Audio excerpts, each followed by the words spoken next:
everyone. Welcome to today's Wellness Watch. Today's episode was originally recorded on Learn It Live, our live learning platform. If you have any questions about our episode, please be sure to put them into the comments below, and please like our video and subscribe for more information on herbal medicine, health, and wellness. I hope you enjoy our episode today on digestive inflammation. Hello everyone, and welcome to this week's Wellness Watch. For those of you who don't know me yet, my name is Jillian Karnrick.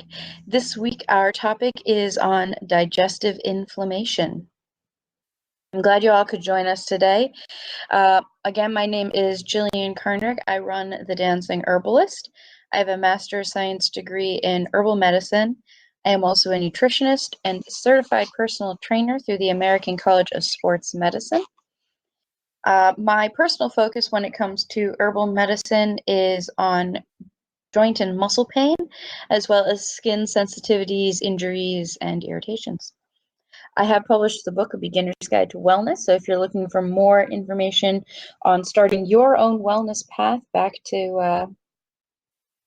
towards health, that book is available through our website and through Amazon.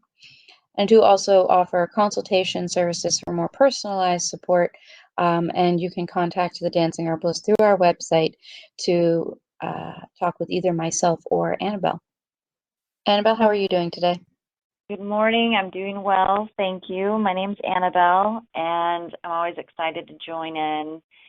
I'm the author of Conscious Canary Chronicles, which is a blog about my personal journey to wellness after pharmaceutical injury and living with high-functioning autism. I also discuss toxicity issues and different dietary issues in that blog, and I'm a home practicing herbalist and raw food explorer. So if you want to get other things from the Dancing Herbalist, while the slide here says we have a free newsletter, we are discontinuing our newsletter, but you can find all of our updates through a variety of our social media platforms. We are on Facebook, Twitter, Instagram, YouTube. We do also have a Facebook group, which you can see in the bottom right here, called The Dancing Herbalists Herbies. This is the best place to go get quick questions answered by myself, Annabelle, or any of the other herbalists in the group. You can also purchase products from the Dancing Herbalist at thedancingherbalist.com, and we do have a variety of free and paid classes. And if you have found this class on Learn It Live, you have found where our classes are. They include things about herbal medicine, materia medica, nutrition, human physiology, plant identification, philosophy, all sorts of different health and wellness related topics, and herbal medicine. So again, this week we're going to be talking about digestive inflammation, and then next week is going to be our last wellness watch for season 1, where we're going to be talking about eating on the go. And we are going to be moving Wellness Watch over to YouTube, so it'll be a little bit easier for everyone to access. Season 1 will begin uploading sometime this week, so you can start looking for the season 1 episodes of Wellness Watch right on YouTube.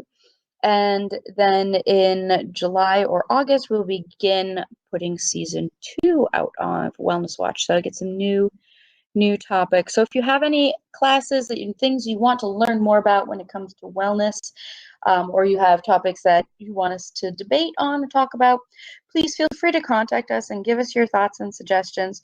We really appreciate hearing your ideas and what you want to hear about. So digestive inflammation, Annabelle. Yes, digestive inflammation. I think that those are two terms that everyone knows very well. 2 words. Whether yeah. it's been, just an acute episode or having chronic episodes, which has been my experience. I just actually had some digestive inflammation because of some poor choices I made when I was eating a couple of days ago. So, yes, and I know you're quite familiar with having issues with inflammation as well. Yeah, I really think that most people have some level of digestive inflammation unless they honestly know that they don't. Right.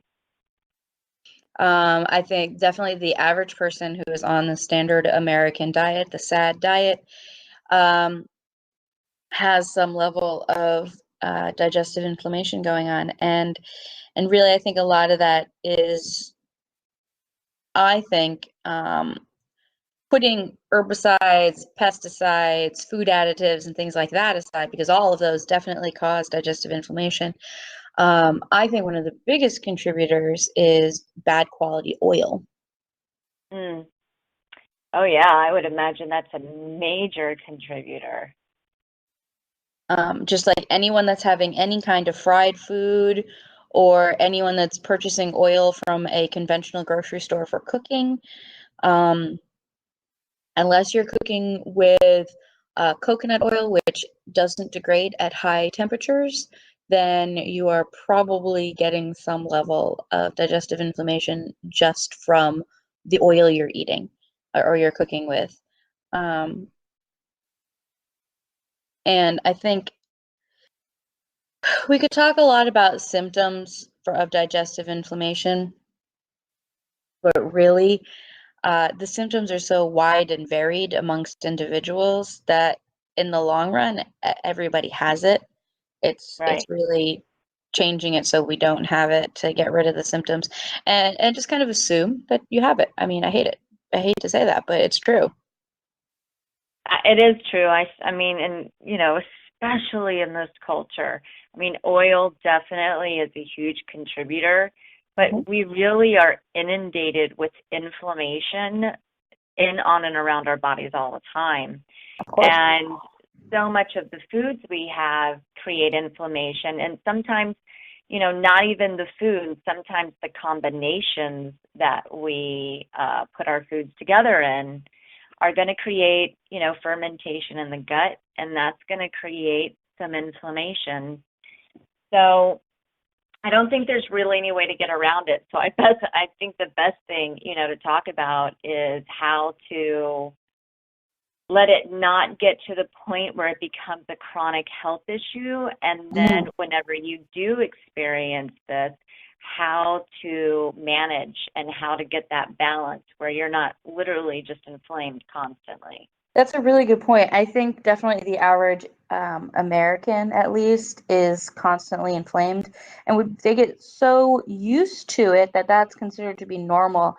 And I very much remember my own experience with dairy, because dairy definitely causes inflammation in the average individual as well.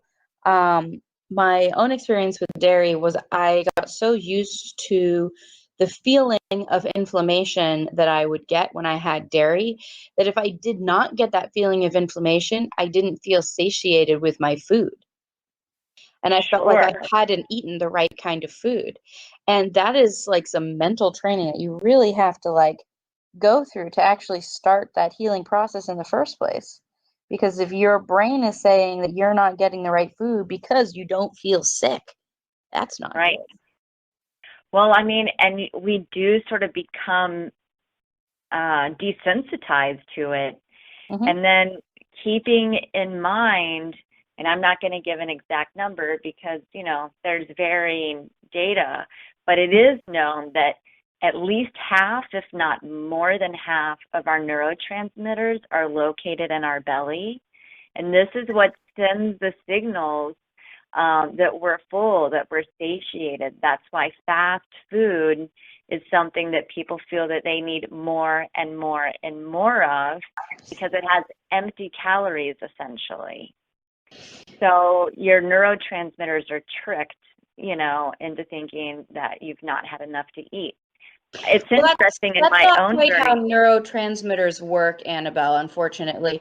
Neurotransmitters are only located in the nerves themselves, and they do not reside throughout the rest of the body. So they're only located in the nervous system. Right. And there's definitely receptors in the digestive system that will send signals to the brain, but it's not specifically the neurotransmitters that are doing that. It all depends on the receptors. So, Right. And that's, well, it's really more of what's generated in our gut. Most of our serotonin and things like that are generated in our gut and then sent to our brain, that's sent to our neurotransmitters. So no, it's interesting. neurotransmitters are molecules. You can't send something to a neurotransmitter. Yeah, I probably am using incorrect terminology Yeah. to describe what I'm saying. So let's discuss Um, something else then. So regardless of the nervous system, there definitely is an impact on our mental experience when we have food. Um, but Absolutely. but really, it's the foods, it's the quality of the foods for the most part, um, that are causing the problems. Well, Um, quality of foods like the oils, but also the chemicals. We always talk about the chemicals that are used. That surely causes inflammation inside of the gut. um, yes, I did mention those before. The additives of things, but we generally just know that those are not great. I mean, we know that moving towards organic foods, and away from conventionally grown foods are really the best ways to be reducing inflammation in the digestive system when it comes to, what foods we shouldn't be eating. Um, Right. for someone who can't afford, I know you do a great job of, working on a budget to be able to afford good quality foods. But for someone who's not there yet, do you feel as though there are any specific conventionally grown foods that are more, or I should say less detrimental to be eating than others? First, like I know that I mentioned that generally, um, going for coconut oil can be better than other oils if you're going to be cooking with it. Are there any others along those lines that you would recommend to people? Yeah, I mean, I kind of had to start in that direction and sort of whittle my way down. I would definitely say that plant-based is less inflaming in my experience. So I would stay with Mm, plant-based foods. I would stay with plant-based supplementing and stuff like that as much as I could. I love the cooling and alkaline effects of greens. Not necessarily super alkaline, but they really are cooling. And like cucumbers, things that have a high water content to them. And then trying to find stuff that's that you can get away with that's not necessarily organic. We talked about it a little while ago that the EWG every year puts out a list yep. of foods, of clean and dirty foods and ones to, be sure that you buy organically and then ones If that you're you going to can kind of, buy them organically, yeah. exactly. So, there are ways that you can get around it and mitigate some of the cost. Even making a small indoor garden, if you have that capacity and that ability, to maybe supplement something that you can grow easily, like greens or something like that indoors. Um, so, but I would definitely say you mentioned earlier, like about the dairy issue. I would say Hmm. being careful to avoid a lot of dairy in the diet and a lot of gluten. And then we always talk about grains and beans and nuts and seeds and making sure that they're soaked or sprouted Yeah. so that they're kinder to our digestive tract. Now, Annabelle, I have a question for you because I really don't know the answer for your opinion. What other aside from someone who is celiac, because that is its own ball game, do you feel as though the average person, who's experiencing inflammation should be avoiding gluten or should be avoiding grains or both? So it's interesting, because this has been a bit of a shifting journey for me. I know a lot of people with celiac and have had my own issues, and I've started getting to the point a couple of years ago where I was thinking, I don't think it's necessarily the grain or the gluten, so to speak, as it is the Roundup that's being used on all of these crops. Well, what Because I about with started organic meeting people. grains? Mm, but I started meeting people that were able to eat more organic, or they were able to get they were able to get wheat from another country, and they didn't have the same reaction. So I haven't experimented with that, so I'm not sure. It's just something I've seen happening. So it kind of made me start thinking about, maybe it's not necessarily the food, maybe wheat is not the enemy. So as badly as it's portrayed to be, but at the same time, I think that all grains have some type of inflammatory response. And it just depends on where you're at in your journey. Do you have a little bit of stomach discomfort and issues, or, are you chronically ill to the point of having to have lots of medical procedures done? So then I would say, if you're chronically ill, you don't want to eat grains.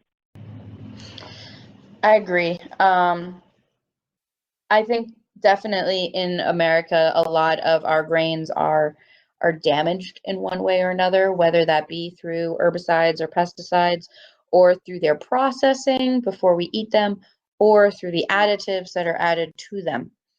Right. And I know I am at least the individual, or one of the individuals that you know of, that has had wheat from other countries and not had the same problem with it. Right. And interestingly, I have also had a very similar experience with some dairy products, where I have, outside of the US, had more of an issue with dairy products than I have within the US, which I find to be interesting because I'm assuming that the dairy products that I have gotten outside of the country have not been organic, when I have focused on getting organic dairy products in the US and done much better on the organic dairy products. Right.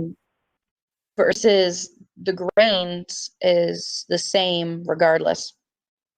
And that I don't always get inflammation, but the downside with inflammation is you never know when it's actually there, unless you are really, really, really tuned into your body to know exactly what's going on with your body. A lot of the times you can be having inflammation and you don't feel it. You don't really know that it's there. And that's one of the hard parts. Now, when you were mentioning the different foods that you were recommending, you talked a lot about water-containing foods, and I completely agree. I think that's a really great way to reduce inflammation. Yeah. And I think you were talking about cucumber. Did you say cabbage, maybe? I did not, but I love cabbage. But yeah, cucumber has such a beautiful cooling effect. Thinking Yeah. about putting it in the digestive tract just feels good. And I think generally thinking of cooling foods that are more cooling, because in general in the body we think of inflammation as being warming. Right.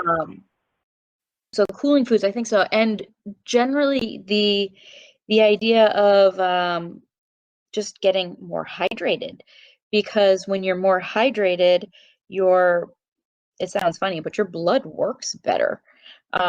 Your body can detox better. You can get the bad inflammatory molecules out of your body more effectively. And I think that's where the real value of having hydrating foods in the diet comes in. Right. I agree. It's pretty interesting because what I've done, lately with primarily eating fruit is I can tell what creates an inflammatory response pretty easily.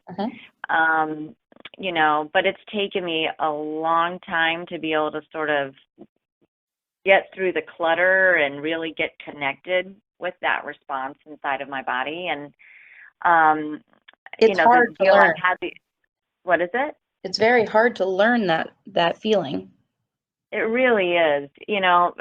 Once you don't have it all the time, though, when it comes back, you're like, oh, yes, I know this, and doesn't feel right, because I was definitely one of the people that you described that I just lived inflamed for so many decades that, I knew I was sick, but I just didn't understand the role that inflammation was playing, and certainly did not understand the role that diet, was playing into gut inflammation. And I lived miserably, on pharmaceutical medications for digestive issues for years, and I had to take antacids, and, it was just, I had all kinds of infections. So, and I had leaky gut syndrome, which we discussed a little bit earlier that we wanted to talk about, because I would say that, gosh, so much of our population has leaky gut issues. So how do you describe leaky gut?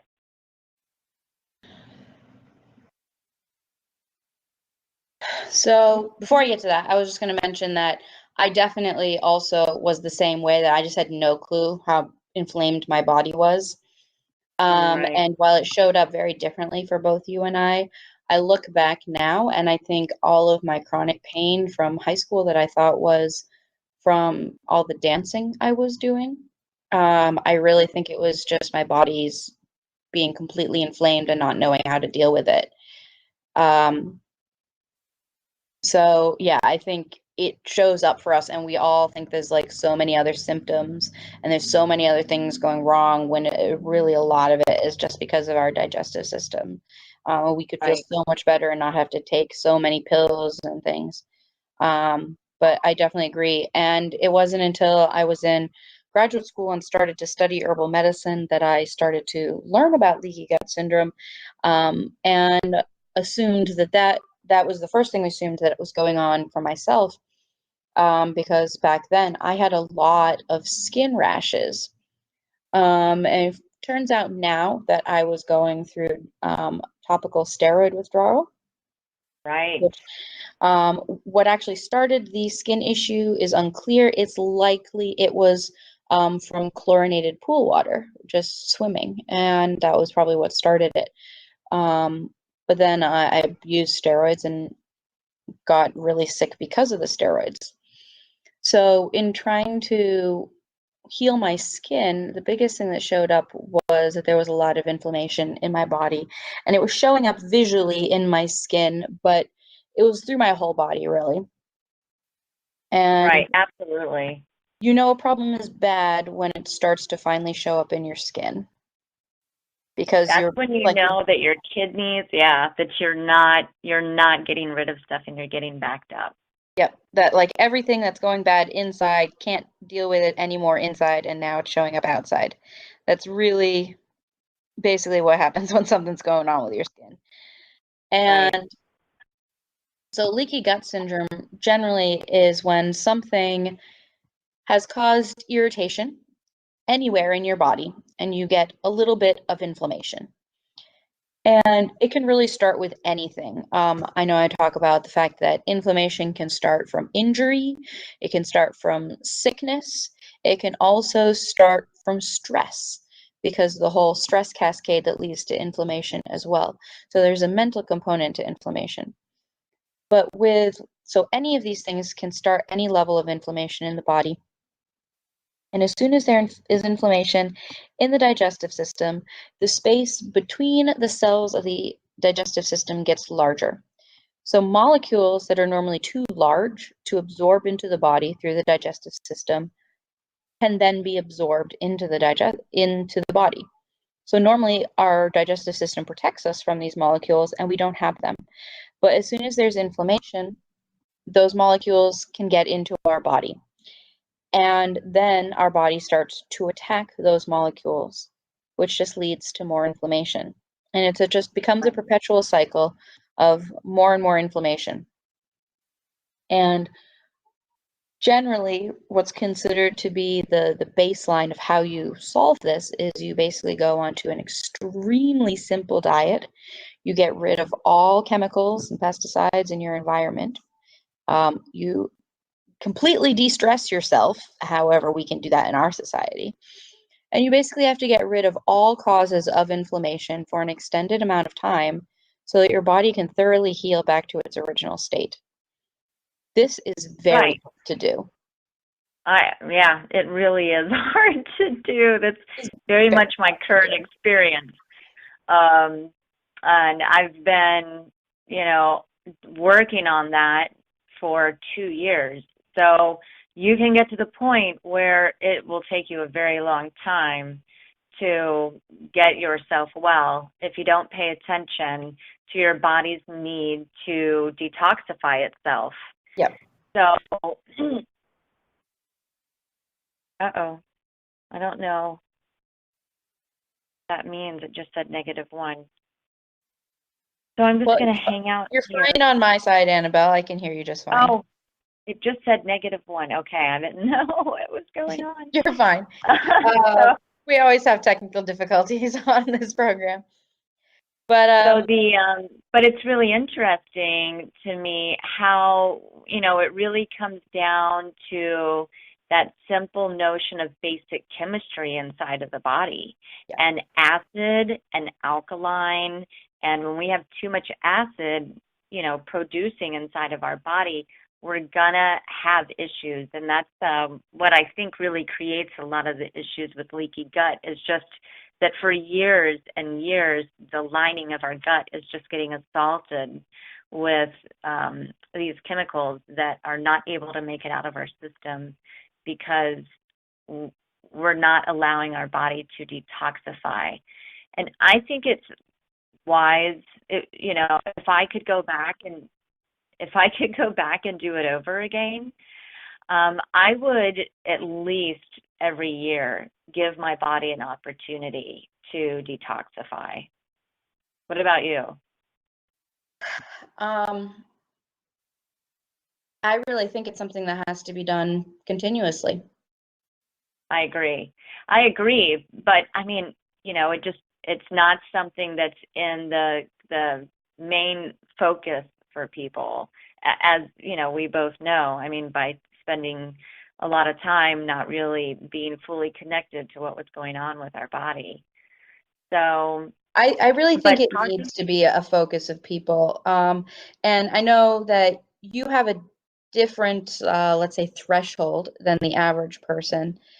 And I think the average person, if they are eating organic foods or getting as best of food as they can, exercising, doing some stress relief meditation kind of practice, and they're not exposing themselves to chemicals, they should be fine.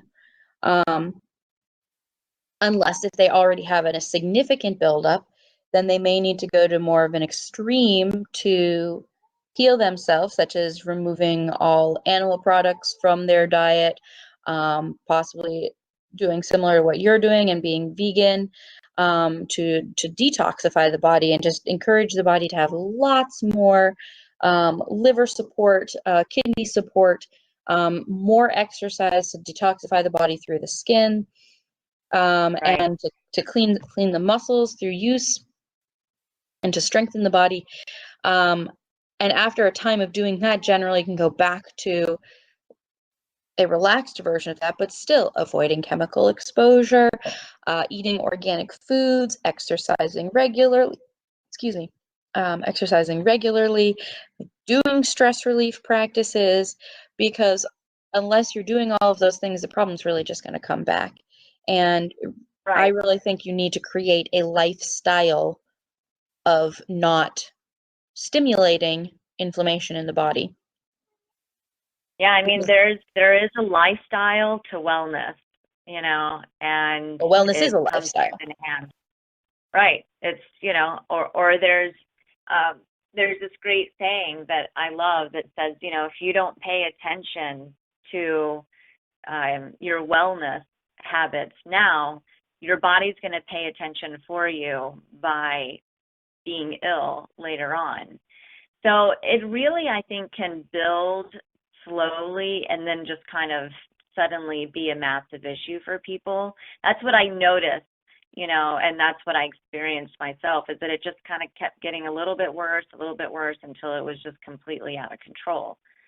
So I think that I think that basic chemistry though is something that would benefit people eating, 80% alkaline to 20% acid. And even if you do eat animal products and things like that, of course, how we were saying, making sure that they're clean and don't contain pesticides and synthetic hormones and things of that nature, but also that you don't have them in large portions. Yes, I mean, America is a country of excess, and that means large portions. Right. So I think people can be okay if they use common sense and moderation, which, I mean, I know it sounds demeaning to say that isn't something that is very common. It wasn't common for me, because when you think about it, we grow up eating a certain way. Yep. You know what I mean? It's our grandparents or our parents or what have you. So it almost is something that is just so sort of conditioned and put there that being able to take a moment and be like, oh, is this actually in balance with nature? Because we do need acid in our bodies, but we don't need so much that we're thrown off balance. And, it's been interesting watching the progression of the science with digestive health and inflammation and how it is tied to psychiatric issues and mental health issues. And my gosh, I mean, think about sugar in and of itself and the inflammatory response it has and how that impacts our emotions. Have you experienced like emotional disturbances, do you think, from food? Oh, definitely. I mean, my main symptoms when it comes to grain products is definitely emotional. I get a level of paranoia and anxiety due to having some of the food additives that are in wheat products. So they definitely impact me emotionally. And but I also think that food can positively impact emotions as well. And it's important to pay attention and learn what foods impact you positively and negatively. And so, an easy example for me is just knowing that like sugar increases the mood, right? We know this, but there's also the other end where you get a sugar crash. So that's the downside. Right. So it will increase your mood and then you can easily crash. But if you are having a lot of premenstrual symptoms and you are tired and anxious and grumpy and you just got to make it through another 2 hours and then you can go home and go to bed, yeah, sugar might be a really good thing to pick you up and help encourage you to like not kill anybody when you're at work to get to that point where you can finally let go. And so you could use something that has this kind of uplifting, but you have to know how you're going to respond in the end because you have to make that choice if it's worth it. Because if you're having a similar kind of experience first thing in the morning,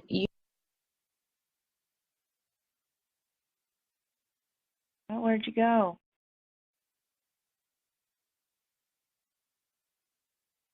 Yes, it's those technical difficulties. I don't know if my end is okay or not. I'm not sure. But yes, well, as far as sugar is concerned, I'll just touch on that for a moment. I guess it could be used that way. I consider that more like self-medicating, and sometimes we have to do that. I do my best. I don't consume cane sugar now at all, but I would absolutely do my best to avoid refined cane sugar, especially sugar that's been processed heavily and is white, has sort of been bleached and altered chemically. That's pretty much in my opinion, a recipe for disaster. So let's see. I'm going to try to make it into the session here. I've been dialed in remotely because sorry about that. We're not quite sure what happened, but we are all back now. So we were talking about methods of coming back from leaky gut syndrome. So other than avoiding all of the chemical exposure and coming back to good quality foods, I mean, those are really the main things that have to happen. And if those aren't happening, the other things aren't going to work. Would you agree with that, Annabelle? I agree. And I think this actually kind of, sort of is referring to some of the stuff we've talked about before. Mm-hmm. Because one thing I've learned in my own journey for healing is that whenever I've had digestive issues and digestive inflammation, I have to almost go into a bit of a fasting period. I have to give my digestive system time to just work things out. And that's kind of opposite of what my response used to be, because I used to take lots of medicine. I try to eat something that would feel a little bit better. And now it's sort of the opposite. Like, I just need to lay off and let my system work itself out, because our body is a self-healing mechanism. I completely agree with leaky gut syndrome, that you really need to give your digestive system a break and really just get rid of everything that could potentially be causing inflammation for the whole body. But that can be really challenging. I think probably the hardest part, I mean, like, we can change our food for a week. Most of us can convince ourselves to do that. The hard part is to change all of our food and not be stressed for a week. I think which stress creates inflammation too, because with leaky gut syndrome, you have to get rid of all inflammation in your whole body, because otherwise it's just going to keep going. It's just going to keep re-irritating the digestive system. And I think really the hardest part is getting rid of stress. It is. I mean, for me, it definitely has been. And I have struggled a lot with stress and a lot with emotional reactions that I've had by getting rid of certain foods. Yes. And it was interesting, and tell me how you feel about this, because I feel like a lot of inflammation inside of the gut is also based in a dysregulation in bacteria and parasites. And so what I experienced was, whenever I went through my first sort of parasite cleanse type deal, was how much I was impacted emotionally and how stressed I became as my body was clearing that parasite issue. And it required me to really give my digestive system a break and, take particular herbs, things of that nature. But it was really not a pleasant experience. And I think that people have to weigh for them how much they can handle, and how quickly they go into something. I've had to learn to ease into things, as you well know, instead of going full on gusto, which has tended to throw me, for a loop. But I really do feel like there is a lot of parasitic and bacterial issues inside of the gut that a lot of people are not aware of that create inflammation. What do you think? So when it comes to that challenge, the stress that you're talking about of removing foods, or just that kind of like mental, emotional attachment to consistency in our lives, I really think that's where working with a practitioner, where the value really comes in. I agree. Because I know for myself, when I'm working with individuals that have something like that, I don't want to take things away right away. I want to give them alternatives that are healthier and encourage them to consistently choose the healthier option. And Right. consistently doing that kind of thing over time, I think is really the sustainable choice for getting rid of inflammation in the body, is making healthier choices. But it's really easy to not know and not know how to find what those healthier choices could be. And again, that's, I think, where a practitioner is really helpful. Um, Now, I think so too. when it comes to dysbiosis in the digestive system, so bacteria, parasites, or anything like that, the biota, the small molecules, small organisms, I'm sorry, that are in our digestive system, um, I think regulating those can be very important. And they definitely play into our inflammation. And so a few things come to my mind on this, and I'm going to try to remember them all. Now, a lot of, let's label them as bad bacteria. It's because what most people label them as. Um, when they break down our food, they will release molecules that cause more inflammation, and that clearly we don't want that. But our good bacteria tend to be anti-inflammatory to our digestive system, help to process our food in ways that are beneficial to us, and those are the bacteria we really want. And the two different kinds of bacteria, so to say, they will compete with each other for space in our digestive system. So Right. what's considered to be the best long-term method to encourage more growth of the good bacteria species is taking probiotics, which are the bacteria themselves. So you have more good bacteria species in your digestive system, and over time they will outcompete the bad bacteria species, but also eating foods that are prebiotics. So prebiotics are the foods that the good bacteria like to eat. And a lot of medicinal herbs contain prebiotics. So if you're working on uh, reorganizing your gut biome, there are many herbs that can be helpful to have, primarily just to feed the good bacteria. But again, if you don't really have many good bacteria anyway, you want to be taking probiotics, which you can do with probiotic foods such as sauerkraut, kimchi, good yogurts if you can do dairy. But on the other end, there's also the issue with die-off.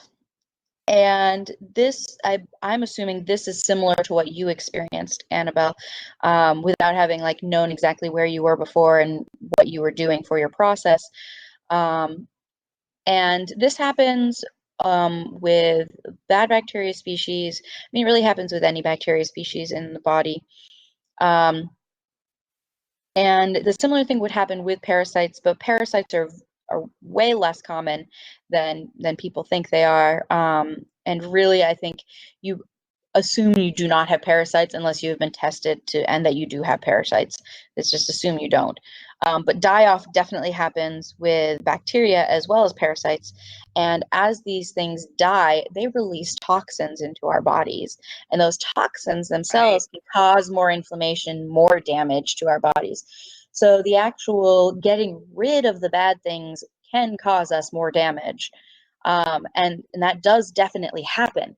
And that can be hard to recover from because very clearly your immune system gets down.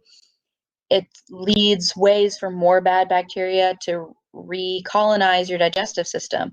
So making sure you're having a constant input of good bacterial species and prebiotics to nourish them, um, while you're also not adding more chemicals and pesticides and other Right. things to your body. Right. Um, One can see how this becomes very complicated very quickly to actually recover from digestive inflammation symptoms. And it is very difficult. And this is why I really think anyone that's really seeking to do this, work with a practitioner, because there are so many levels to it, and it can take a long, long time to find all of those different pieces on your own. And a practitioner can really help target what's going to support you most effectively where you are at any given moment on your path. And I think that's, again, the real value of working with a practitioner when you have this kind of symptoms going on. But you do need to be willing to change. You have to really want to not feel these symptoms. And if you're not in that place before seeing a practitioner, you're just wasting your money on seeing a practitioner. I completely agree. Yeah, and really, being a person who doesn't meditate a lot, I really promote meditation so much. I really think that's the best way to center yourself, to understand what your body needs and wants, and to empower yourself to reach for what your body needs and wants. I agree completely. Meditation has definitely helped me be able to have a more conscientious connection with that mind-body connection. Mhm. And I used to pay attention to my body in a hyper sort of way. Like I would panic. I would, because I couldn't understand the sensations inside of my body. Meditation kind of helps me clear out the anxiety and the stress and the noise, and then I can see things pretty clearly, like, oh, you did have cooked tomatoes last night. Hello. There's an issue for you. I mean, for me personally. Yeah. So, but it's interesting when we talk about people don't realize the role of bacteria. I had this experience with H. pylori. And a lot of people thought that, that was ulcer issues or it was related to ulcers eventually. And what I ended up learning was that the bacteria itself releases an enzyme that increases the acid, and it gives it an area to be able to burrow into the lining of the gut and stay there, and it stays. And so really paying attention to acid inside of the body has been critical for me when it comes to digestive inflammation of any reason that's caused it. It's always at the end of the day had to be that I had to really, really cut down the acid inside of the gut so that whatever my body needed to do could take place.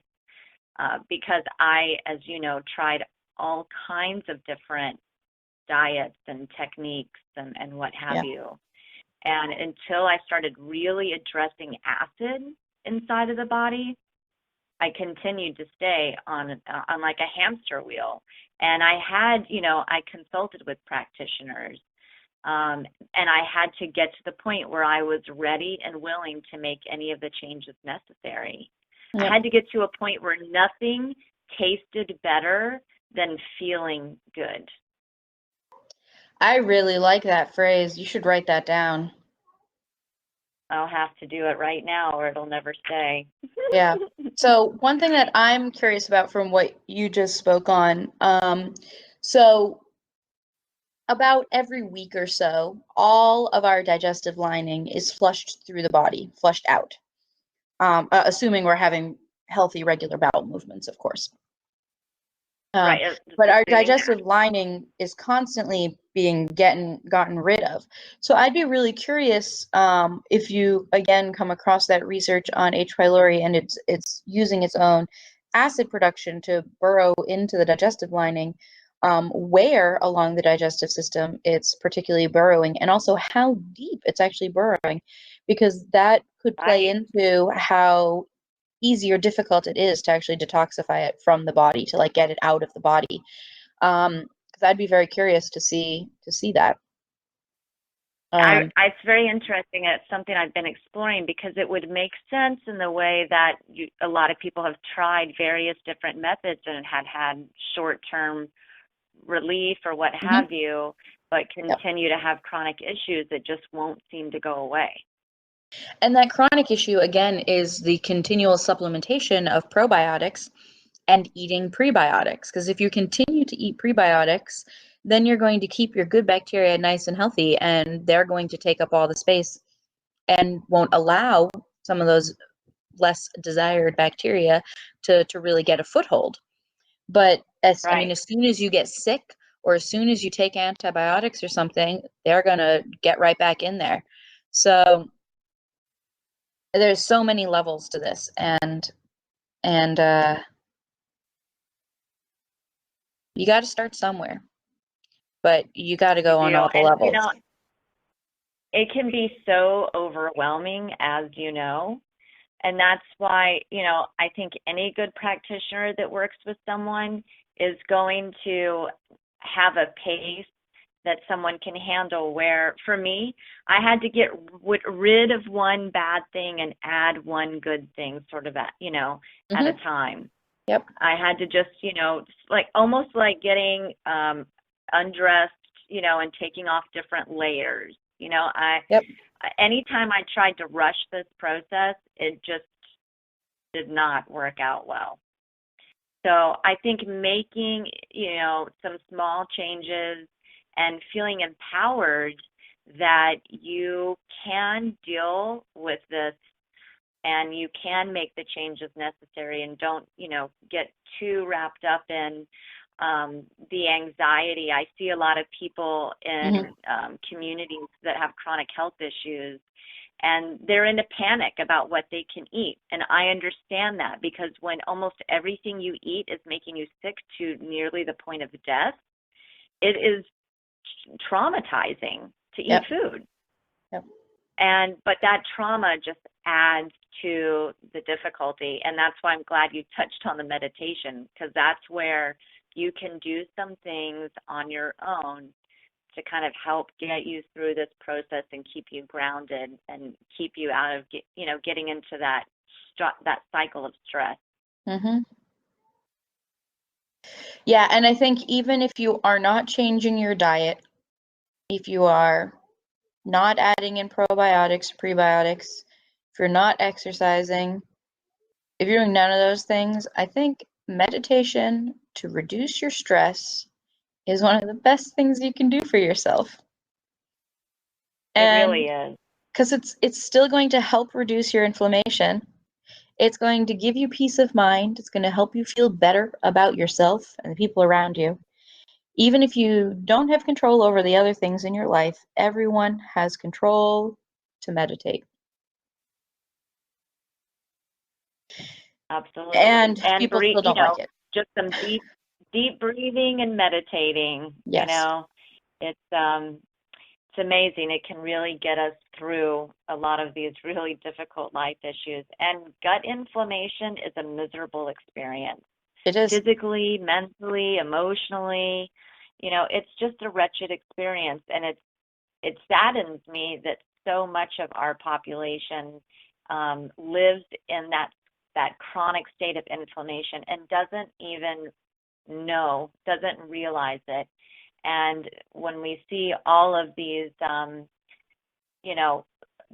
overuse of antibiotics and overuse of psychiatric medications and depression medications and all of these things, that we really, could help ourselves out as a society if we would just get a little bit of balance about what we put into our gut.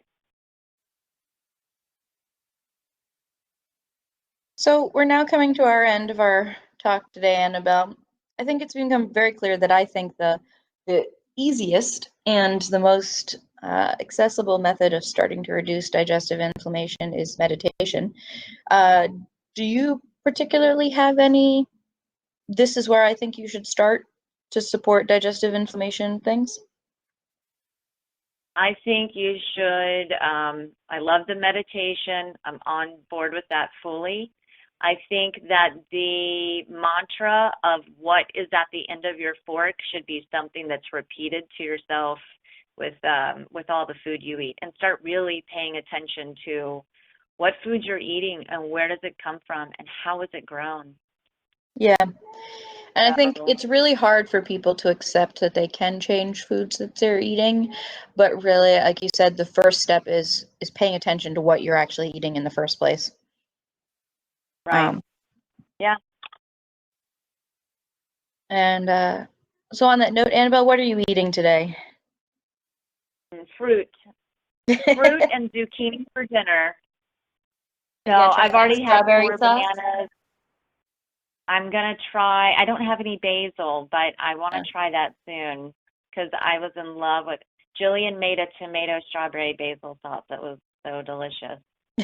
I was But so surprised. It was amazing. it really was. But I'm keeping it pretty simple after having my own digestive inflammation issue a couple of days ago. So I'm just doing a lot of like really antacid type fruits like bananas and peaches and stuff like that. And then I'm just going to have some zucchini for dinner. What about Okay. you? So I am finishing up my morning smoothie right now, which I just had some simple bananas and strawberries for my fruit in there, but I always put some vitamin D and flax oil in addition to the protein powder that I talked about a week or so ago that I used. But I have some chard in my kitchen that I'm looking forward to cooking with some cranberries. Um, Yummy. And then, because I am going on a trip, I'm working on cleaning out my freezer. So I believe I have some gluten-free chicken nuggets in there that will be eaten with the chard. That sounds delicious. So, yeah, that'll be my plan. But thank you so much for our discussion today. Annabelle, do you have any final points you want to talk about?